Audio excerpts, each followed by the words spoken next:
নমস্কাৰ, মোৰ নাম বিজিত দাস। মই বৰপেটা SBI জেনেৰেল ইঞ্চুৰেঞ্চৰ এজন বিষয়া হয়।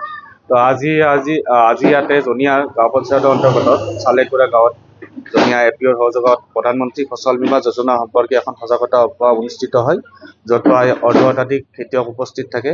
আৰু এই খেতিয়কৰ উপস্থিতিত আমি SBI জেনেৰেলৰ বিষয়াৰ লগতে APOৰ ফালৰ পৰা ফচল বীমাৰ সুবিধা লাভালাভৰ সম্পৰ্কে আমি খেতিয়কসকলক অৱগত কৰোঁ। ক'ত কেনেকৈ খেতিয়কসকলে ইয়াতে আবেদন কৰিব পাৰে আৰু কোনবিলাক ডকুমেণ্টছ লৈ পেলাই তেখেতসকলে আবেদন কৰিব পাৰে, ইয়াৰ সম্পৰ্কে তেখেতসকলক আলোচনা কৰা হয়।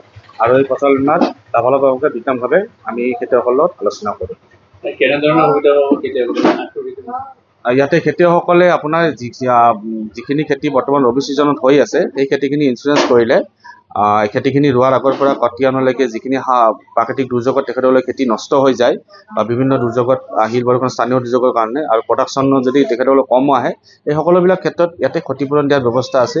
আৰু এই ব্যৱস্থাসমূহ কোনটো পৰ্যায়ত আবেদন কৰিব পাৰে খেতিয়কসকলে, সেই সম্পৰ্কে আমি খেতিয়কসকলক আজি আলোচনা কৰিম। কেনেকুৱা ধৰণৰ দুৰ্যোগ, প্ৰাকৃতিক দুৰ্যোগ যেনে ধৰি লওক আপোনাৰ খৰাং, বানপানী, কীট পতংগ, বেমাৰ আজাৰ, লগতে স্থানীয় দুৰ্যোগ হিচাপে শিল বৰষুণ, ধুমুহা, বজ্ৰপাত, এই সকলোবিলাক দুৰ্যোগ ইয়াতে সামৰি লোৱা হৈছে।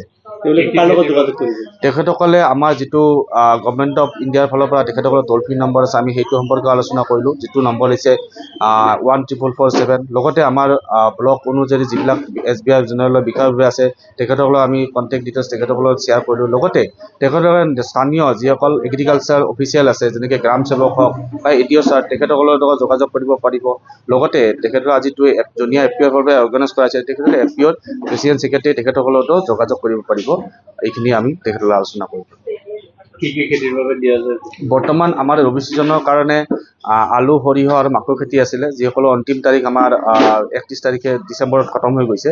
কিন্তু বৰ্তমান 15 ফেব্ৰুৱাৰীলৈকে আমাৰ ইৰি ধান আৰু কুঁহিয়াৰ আছিলে, যিটোক আমাৰ বৰ্তমান গভৰ্ণমেণ্ট অফ ইণ্ডিয়া এক্সটেণ্ড কৰি পেলাই মাৰ্চৰ 2 তাৰিখলৈকে কৰিছে। গতিকে ফাৰ্মাৰসকলৰ ওচৰত এটা ভাল সুবিধা আছে যে যিসকল ফাৰ্মাৰ ইতিমধ্যে ইনভেষ্ট কৰা নাই, তেখেতসকলে মানে এই যিটো অন্তিম তাৰিখৰ ভিতৰত ইনৰলমেণ্টটো কৰিব পাৰিব।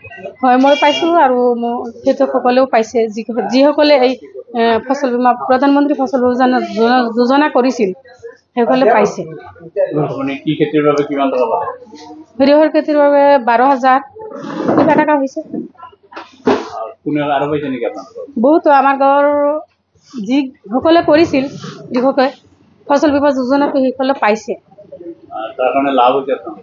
বহুতো আমাৰ লাভ হৈছে, মানে কি অলপ হ'লেও সকাহ বহুত পাইছোঁ। বাকী মানে আমাৰ যিটো আমাৰ প্ৰধানমন্ত্ৰী ফচল বীমা যোজনা কৰিবলৈ কৈছিল, সেইকাৰণে আমাৰ গাঁৱৰ মানে কৃষকসকলে বহুত মানে উপকাৰ হৈছে। মানে ফচল বীমা যোজনাটো কৰি বহুত ভাল হৈছে আৰু আমি আশা কৰিছোঁ